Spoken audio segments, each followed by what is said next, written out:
December 17, 1944, Ardennes Forest, Belgium. The world is white. The sky is the color of iron. A handful of American infantrymen crouch behind frozen mounds of snow, rifles cradled in their numb hands. Their breaths rise in clouds that hang motionless in the bitter air. Below them, the valley is silent, too silent.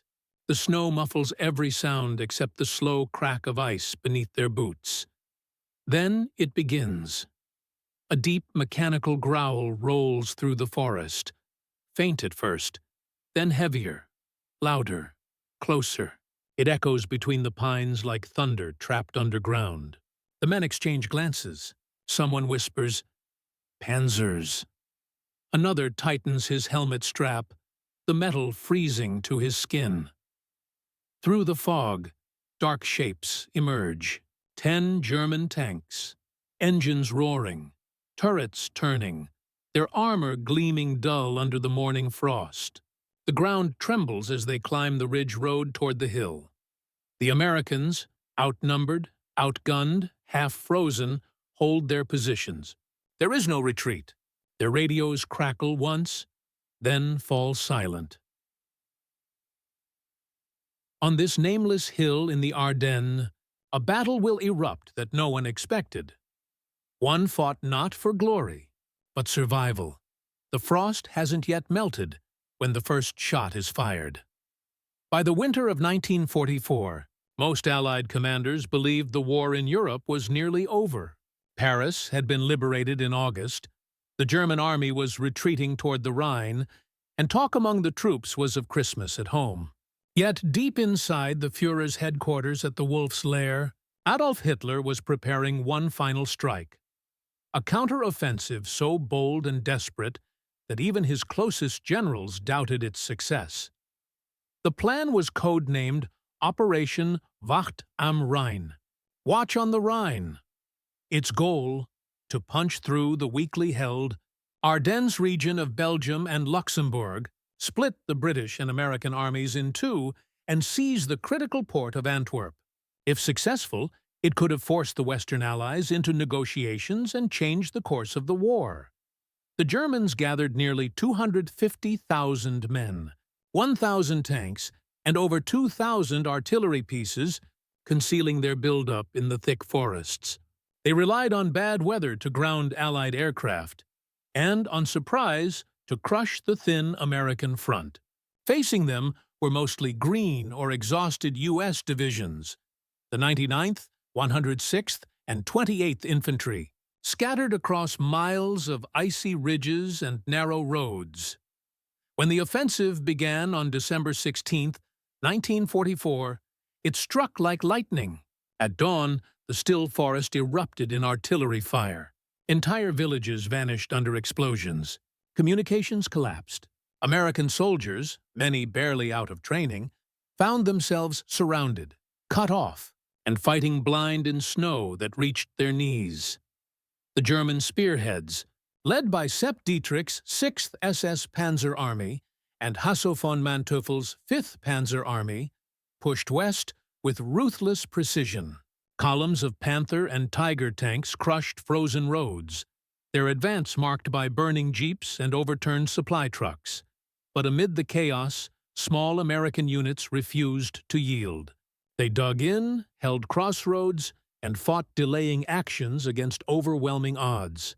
These isolated stands, often by fewer than 100 men, slowed the German timetable by critical hours. And nowhere would that resistance be fiercer than on a snow-covered hill overlooking a road near Elsenborn Ridge, where American infantry of the 99th Division prepared to meet 10 German panzers head-on. The ridge was more than high ground. It was the last natural barrier standing between the German advance and the open plains leading to Liège, the gateway to Antwerp. Lose it, and the enemy would roll through Belgium unchecked. Frozen, hungry, and surrounded by snow and silence, the men waited. Their survival, and perhaps the fate of the Allied line, depended on what happened next. Elsenborn Ridge was a quiet name for a brutal place. It stretched across northeastern Belgium, a cold, forested rise overlooking the road networks that fed the German offensive. Whoever held this ridge could command artillery fire across the valleys, block tank columns, and buy time for reinforcements moving up from the west.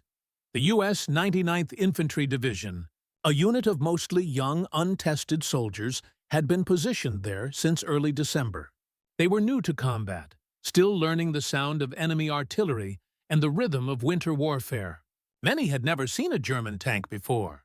Their rifles often froze, boots cracked, and food arrived in frozen cans that had to be thawed over candles. Opposite them lay the 1st SS Panzer Division Leibstandarte Adolf Hitler, veterans of the Eastern Front. These were men who had fought at Kharkov and Kursk, hard, experienced, and confident. Their commanders expected the ridge to fall within hours. After all, what could a few hundred American infantrymen possibly do against armor that had crushed the Red Army itself? But the Germans underestimated the Americans' preparation. Engineers and artillerymen had spent weeks fortifying positions with barbed wire, mines, and interlocking fields of fire. Snow-covered foxholes lined the slope like teeth, and every sector was pre-sighted by U.S. 105mm and 155mm howitzers stationed behind the ridge. The Americans had learned to use their radios efficiently, coordinating artillery with near-instant precision. Then there was the weather, a weapon all its own. Temperatures plunged below 10 degrees C, and visibility shifted by the hour. Tanks struggled on icy roads, engines stalled, and snowdrifts swallowed half-tracks whole. What was meant to be a swift armored thrust turned into a crawl through a frozen maze. By the third day of the offensive, the 99th Division's forward elements, especially those near crinkled Roquerath, had become a wall the Germans couldn't break. Yet small groups were cut off north of the ridge, holding isolated high points with dwindling ammunition. One of these positions, a modest snow-covered rise that barely appeared on maps, would become the setting of one of the most stubborn small unit stands of the entire Ardennes campaign. It was known simply as Hill 606 to the Americans, a nameless slope in official reports, but it was about to earn a reputation that echoed through regimental history. 10 German tanks, supported by infantry and assault guns, would come for it. Less than a company of U.S. riflemen would answer. The outcome of that clash, between American determination and German armor, would decide whether Elsenborn Ridge held or fell, and the fight for that frozen hill was about to begin. For the men on Hill 606, the war had narrowed to a few frozen yards of snow and silence. Their world was white, gray, and brown, snow, mud, and the dark outline of pine trunks. Names faded into numbers, but faces remained. Young privates from Ohio, Pennsylvania, Texas, barely 20 years old, yet already worn like old soldiers. Most had been awake for 3 nights. They'd fought off probing attacks and endured constant shell fire that shook the ground and buried foxholes in snow. Fingers blistered with frostbite. Helmets froze to collars. Sea rations turned to ice blocks. A medic wrote later that morphine syrettes froze in their packs before they could be used. They were not elite paratroopers or seasoned tankers, just regular infantry who'd been sent to hold the line. Yet, something in them refused to break. A corporal named Charles B. MacDonald, commanding a rifle platoon nearby, later recalled in his memoir, Company Commander, "The snow was our enemy. The cold was our enemy. But we were the only line left between them and the ridge." Each man had his own way of coping. Some prayed quietly. Others cursed the snow, the war, or the brass who'd promised it would be over by Christmas. But when the first engine rumble rolled through the valley, everyone stopped breathing. Through the fog, the Panzers appeared like iron beasts from another world. 10 of them, in a single line, moving with slow, deliberate menace. Behind them, Dark figures of German infantry fanned out across the slope. The Americans checked their weapons. A few men passed around extra clips. The machine gun crews adjusted their sights and covered the narrow approach road. No one spoke. At that moment, there was no grand strategy, only survival. The snowstorm muffled the sounds of war so completely that each heartbeat seemed to echo. The men of Hill 606 were about to test not just their training, but their endurance against the most feared weapons in Europe. They were tired, frozen, and outnumbered. But they were also Americans, and their orders were simple: hold until relieved. And so, they waited for the tanks to come within range. The German force advancing toward Hill 606 represented the pinnacle of armored warfare. Panther and Panzer IV tanks, supported by infantry riding half-tracks and assault guns. Each tank weighed nearly 50 tons, carried an 88 mm or 75 mm high-velocity cannon, and could pierce any American Sherman at over a mile. Against them, the U.S. infantry had little more than bazookas, 57 mm anti-tank guns, and courage. But what the Americans lacked in armor, they compensated for with organization and coordination. The ridge behind them bristled with artillery, 105 mm howitzers from the 370th and 372nd Field Artillery Battalions, pre-sighted to every road and clearing below. Forward observers, lying flat in snow with field telephones pressed to their helmets, could bring down a storm of steel within seconds. Their defensive plan was simple but deadly. Allow the Panzers to advance up the slope, then pin them at the narrow road where their turrets couldn't traverse freely. Bazooka teams hidden in tree lines would strike the flanks, while mortars harassed the infantry following behind. Once the armor stalled, the artillery would finish the job. The Germans, accustomed to fast armored thrusts on open terrain, found themselves trapped in a nightmare. Their tanks slipped on ice, engines overheated, and visibility fell to almost nothing. White camouflage smocks made U.S. troops nearly invisible in the snow, and radio jamming disrupted German coordination. Inside one of the forward command posts, an American lieutenant marked tank positions on a frozen map board as his radio operator shouted coordinates to the rear batteries. Seconds later, the ridge shook with outgoing fire. The first salvo of the counter-battery. Shells screamed overhead and burst among the leading tanks. From the air, it would have looked like an avalanche of explosions crawling up the hillside. Bursts of orange in a sea of white. The first Panzer caught fire, its turret blown clear. The second lost a track to a buried mine. Smoke mixed with fog until the entire slope became a blur of flame, steel, and drifting snow. It wasn't technology alone that held the line. It was the ability to use it under chaos. Radios froze, wires snapped, yet messages got through. The U.S. artillerymen and riflemen fought as one machine, adjusting fire in real time, turning a hill into a fortress of coordination. The frozen silence that followed was brief. The Panzers regrouped, and came again. Dawn broke on December 19, 1944, beneath a veil of fog so thick it seemed to swallow sound. The forest was silent except for the low growl of tank engines idling somewhere below. The men on Hill 606 could see only shadows moving through the haze. The faint glint of steel, the crunch of snow, the rhythmic rumble of treads closing in. At 07:30, the first German shell landed. It tore through a pine tree, showering splinters and snow over the American foxholes.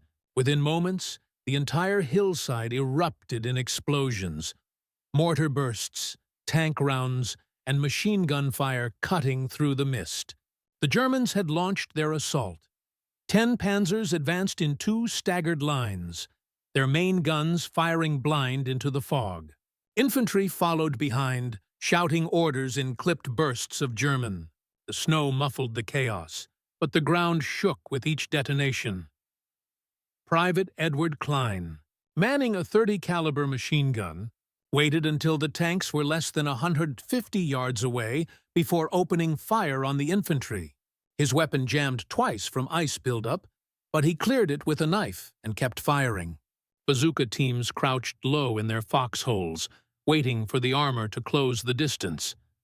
Then came the order over the field phone. Fire mission. Hill 606. Grid 2471. Battery full. The ridge behind them came alive. Artillery shells screamed overhead, landing squarely among the advancing Panzers. The explosions tore up the snow and hurled metal fragments across the slope. One tank's turret locked sideways, another burst into flames. The German column hesitated, just for seconds, but that was all the Americans needed. From a cluster of trees, 2 GIs armed with M9 bazookas fired in quick succession. The first rocket struck a Panzer's side armor. The second found its ammunition compartment. A thunderous fireball rolled into the sky. The men ducked as debris rained down around them, but still the Germans pushed upward, desperate to break through. Their officers shouted over the roar of engines, driving the remaining tanks toward the crest. The Americans had no reserves, just grit, frozen rifles, and the will to stand. Smoke and snow merged into one color. Visibility dropped to almost nothing. Every sound, every explosion felt like the last. And yet, Hill 606 still held. The next assault would decide it. By mid-morning, the entire hill was burning. The snow that had once muffled footsteps now hissed and steamed under fire and shrapnel. The air reeked of diesel, gunpowder, and frozen pine. The men on Hill 606 were almost out of ammunition, but the Germans were down to 6 operational tanks, battered, scarred, and trapped in a narrow defile of their own making. One of the Panthers broke through the smoke, its gun swiveling toward the American command foxhole. The tank's muzzle flashed. A shell slammed into the ridge, throwing 2 men through the air. The rest ducked into the snow, ears ringing. Seconds later, a counter order went out. All guns, concentrate fire, 200 yards, center slope. The U.S. artillery answered with terrifying precision. Battery after battery unleashed their stored fury. The sky pulsed orange as shells exploded in tight sequence. A wall of flame rolled up the hillside, tearing apart trees and tracks alike. German infantry broke and scattered. Another Panzer lost its treads and spun helplessly before sliding backward down the icy road. Yet, 3 tanks kept moving. They clawed their way to within 100 yards of the crest, the last stretch of white earth that stood between them and the ridge. The Americans had no heavy guns left. Only one bazooka remained, manned by a pair of infantrymen too cold to feel their fingers. They waited until the lead tank loomed close enough that its turret filled their vision. The gunners squeezed the trigger. The rocket streaked out, vanishing into smoke, and then a burst of fire consumed the Panzer's hull. The explosion set off its ammunition rack, a chain of blasts that shook the entire hillside. One tank was destroyed, another crippled by debris, and the last turned in retreat, its commander signaling withdrawal. By 11:15 a.m., the battlefield went quiet. The Germans had fallen back, leaving behind a trail of blackened armor and bodies half buried in snow. The Americans, less than 50 still standing, held the hill. They had faced 10 tanks and survived. Their lines were broken, their uniforms torn, but their position remained intact. The frozen slope that had seemed insignificant days before had become a symbol of defiance. The silence that followed wasn't victory's cheer, just the slow realization that they were still alive. When the smoke finally cleared, Hill 606 looked like a scar in the snow. Burned pines leaned at odd angles, black against the white sky. Tank hulls smoldered where they'd stopped mid-climb, tracks half buried in ice. The men moved among them slowly, rifles hanging loose, boots crunching through debris. There were no cheers, just a quiet inventory of who was still breathing. Of the company that had begun the morning's defense, fewer than half remained on their feet. Frostbite had claimed fingers and toes. Ammunition was nearly gone. Rations had frozen solid. Yet the survivors kept their sector secure, patching lines, tending the wounded, and watching for the next assault that never came. Later that afternoon, scouts confirmed what they could scarcely believe. The German armor had withdrawn east toward E, crinkled to regroup. U.S. artillery observers reported 7 destroyed tanks littering the slopes, 2 Panthers, 3 Panzer IVs, and 2 self-propelled guns, along with dozens of enemy dead. American losses were grim but not decisive. 31 killed, 56 wounded, and a handful missing. Field reports sent to headquarters at Elsenborn described the fight in measured terms. Enemy attack repulsed with heavy losses. But within days, the story of the frozen hill began to spread through the divisions holding the northern line. Officers studying the maps realized how close the breakthrough had been. Had Hill 606 fallen, the road to Elsenborn would have opened, and the entire defensive front might have crumbled. Instead, the stand of a single battered company had bought the Allies precious hours, enough for reinforcements and artillery to seal the gap. That night, under a sky streaked with northern light, the men received their first hot meal in 3 days. The coffee was bitter and burnt, but it tasted like victory. In the days that followed, Hill 606 became a symbol of what American infantry could do when everything else failed. The German offensive in the north stalled against the unyielding wall of Elsenborn Ridge, where U.S. artillery, engineers, and riflemen locked together in one of the most effective defensive networks of the entire war. The stand on that frozen hill had been a fragment of a much larger story. But it was fragments like these that decided the outcome. Military analysts later described the defense of Elsenborn as the only sector of the Ardennes front where the Germans failed to advance at all. That failure forced the 6th SS Panzer Army to divert its armor southward, delaying its timetable by critical days. The Luftwaffe remained grounded by fog and snow, while Allied bombers regrouped in England. What had begun as Hitler's gamble to split the Allied front had already begun to unravel, in large part because American riflemen refused to give up a single hill. Survivors of the 99th Division were rotated out in January, replaced by fresh troops who followed the tracks of burned tanks up the slope. The wreckage was still there: shattered hulls, scorched helmets, twisted trees frozen in strange shapes. For the newcomers, it was a grim monument to the men who had held when logic said they couldn't. Reports from captured German officers confirmed what the Americans suspected: that the resistance at Elsenborn Ridge had stunned their command. One SS captain reportedly called it the most stubborn infantry defense we faced in the West. By the end of January 1945, the Battle of the Bulge was over. The German army, spent and retreating, had lost its last chance at victory. But in the snows of the Ardennes, the cost of that triumph lay scattered in white silence. Rifles half buried, helmets iced over, and a hill that would never again be nameless. The war in Europe would continue for months, but the legend of the frozen hill fight was already carved into memory. In the end, the story of the frozen hill fight was not about victory in the grand sense, not about medals, not even about strategy. It was about endurance, about how ordinary men, frozen to their bones and outnumbered 10-1, refused to give way. Historians later called it small unit heroism, but to those who were there, it was simply survival. A matter of holding on for one more hour, one more barrage, one more dawn. The men of the 99th Division didn't know that their defense would help stall Hitler's last offensive. They didn't know that their hill was part of a chain reaction that would change the course of the war. They only knew that retreat meant death, and that staying meant maybe, just maybe, the line would hold.